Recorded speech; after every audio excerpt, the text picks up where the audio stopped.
Welcome back to another episode of the TDD podcast. I do apologize if you hear panting in the background. My dog is in the room. Everyone say hi to Bodie. Oh, it's my dog. Andrew, pop up a picture of Bodie. If Okay. you don't have one, I'll send it to you. Okay. Anyways, yeah. So in today's episode, we really don't have a lot to talk about, but we are gonna be breaking down the Super Bowl and what we think of it. And yeah, it's gonna be a great time. You know what I mean? Let's just get on into it. Andrew, thoughts? So obviously it was one of the greatest NFL seasons that we've seen in a while, and it was one of the best Super Bowls that we have seen in a while. And I really thought, because I was rooting for like the Bengals. First of all, I just want to say, actually, I have to interrupt my own sentence. I won the series. I just want to say, coming back from a 2-0 deficit, and I won the series for the first time. I won the series. Yeah, shut up. For once, my predictions were actually better than Carter's I don't want statistically. to hear it.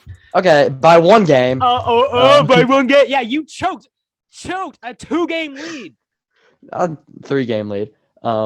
But wait, I think it was a 3-game lead.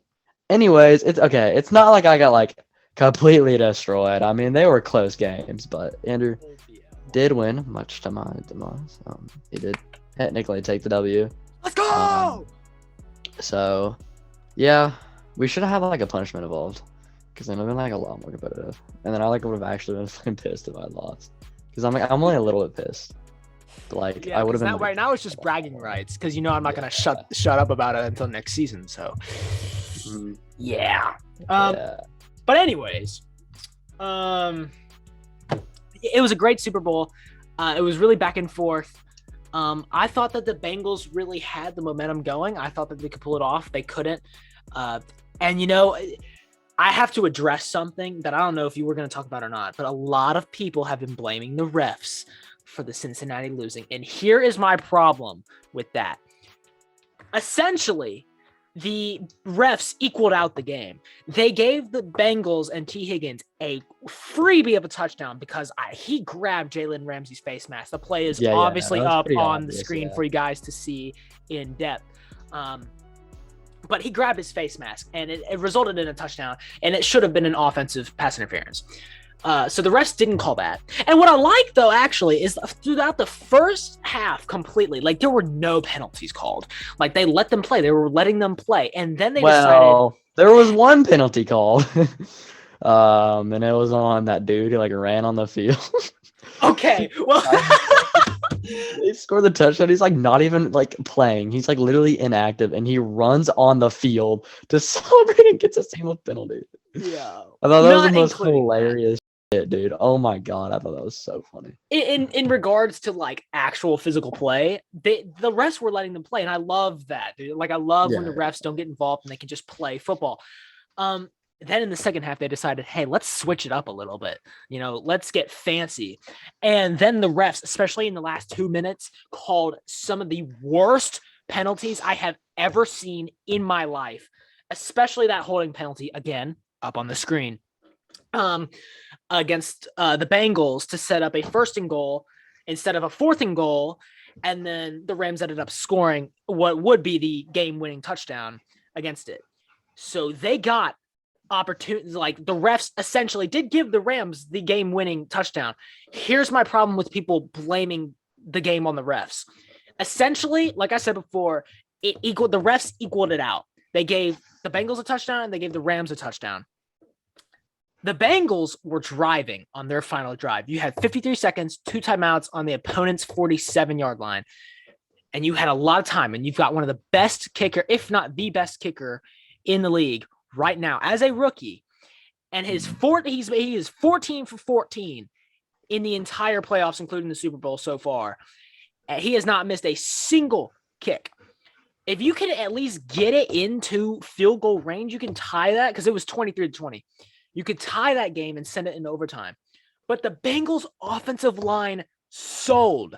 Hard. At the end of the day, it is not the ref's fault, because the Bengals had the last drive. The Bengals had a chance. And in my opinion, I saw this actually on another podcast. I don't remember the name of it. If I can find it, I'll put it in the description. But they were describing how Joe Burrow was playing not to lose, but also not to win at the same time. And while I kind of agree with that, he wasn't making like fantastic plays, or he wasn't like, doing all this extra stuff, but he also wasn't playing poorly. I definitely think that on that last drive, every single one of those players on the Bengals offense could have done something better, especially their offensive line. Good God, I hope they get that situation figured out in the offseason. It's actually kind of poetic how it was their offensive line that sold the game. So in the end, while the refs did make bad calls, because of the fact that the Bengals had 2 timeouts with 53 seconds left and not that much field to drive on, I think that it was the Bengals O-line who sold, because they let up the pressure that got to Joe Burrow. And also the guy who he threw it to, quote unquote threw, I mean, it was a really wobbly pass. It was catchable. It was so catchable, and he just stood there. Yeah. He didn't do anything to try and catch it. So, like, people blame the refs, but, like, you've got to look at the offensive performance and say, that's not what a game-winning offensive drive looks like. So, in the end, both teams had amazing seasons, an amazing game.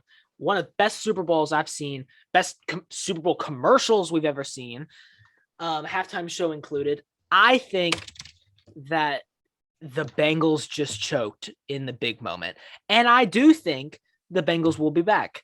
The Rams are this really old team with all these superstars that, I wanted almost every single player on that team to get a ring. So I am no one, including Bengals fans, should be upset about this game.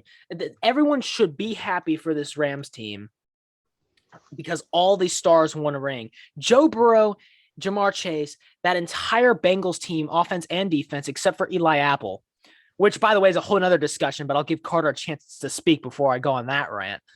That whole team is young, so they will be back. The Rams will not. So be happy for the Rams, and that's what I have to take away from the Super Bowl, is the Bengals will be back. It was a great game, but the Rams definitely deserved it, and they played like they wanted it more. My takeaway is pretty similar overall, I would say. I would say that the Rams played better football, seeing as they did win the game. I think both teams played great football, considering how there was, like Andrew said, but just about 0 penalties, especially in the first half. But at the end of the day, it was a great game, and the Rams, they won. They played better, and I think a large factor of that is due to the Bengals O-line. I mean, like, come on, you can't, like, literally, the Bengals O-line allowed multiple playoff records, like in the playoffs, multiple records, like most sacks in the game in the playoffs, like most sacks overall in the playoffs, most sacks in the Super Bowl. Like, it's just unacceptable. Unacceptable. Yeah. You can't win games when you can't protect your quarterback, because people are saying, "Oh, Joe Burrow, he wasn't making crazy plays because he couldn't, because he had to worry about being sacked all game." And well, I don't want to correct you or anything, but this is just kind of a statistic.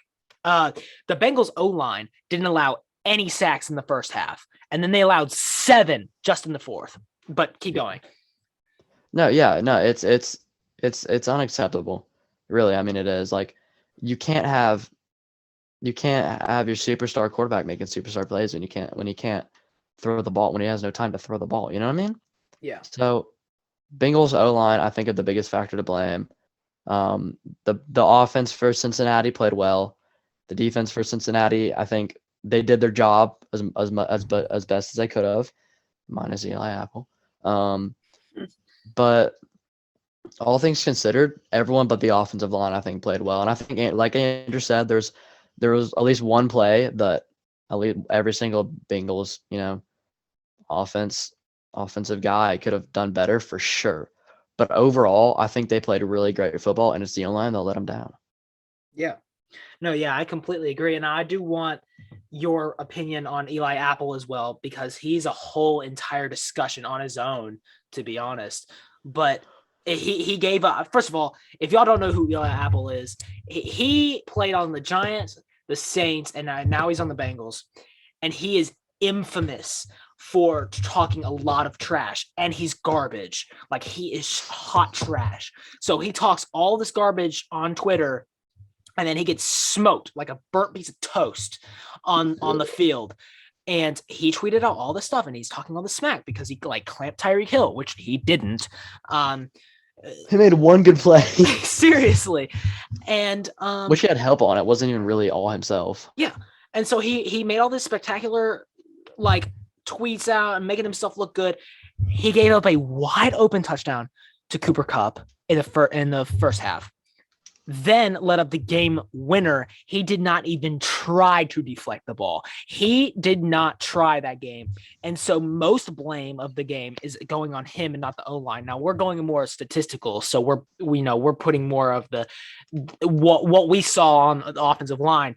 But Eli Apple is a huge part of the issue. So what are your thoughts about Eli and his smack talk and his ability to cover receivers? I think Eli Apple is just an idiot. I don't know, man. I mean, I don't want to like talk bad on anybody that I don't really know, but I don't think he's that good, and he talks a lot of shit, and he's not that good.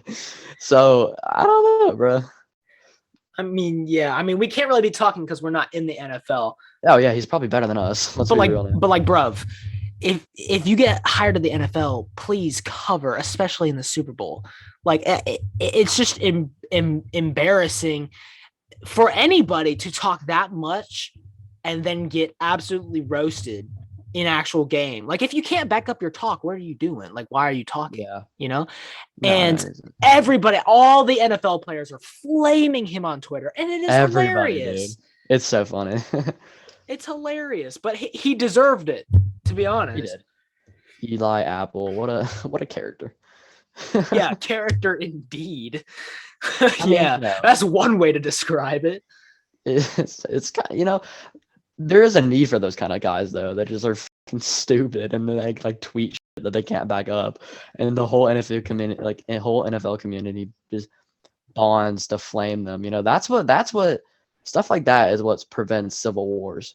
Common enemy. And right now, Eli Apple is the NFL's common enemy. He's the common enemy. Yeah. Yeah, I mean, think about it. Since Eli Apple has been the number one target, nobody's gotten fired. Nobody's had anything controversial. You know what I mean? Eli Apple, he's doing God's work by being hated. Yeah, by being absolute trash and a trash talker. Garbage. Eli Apple, dude. Imagine being named after a fruit. What a loser.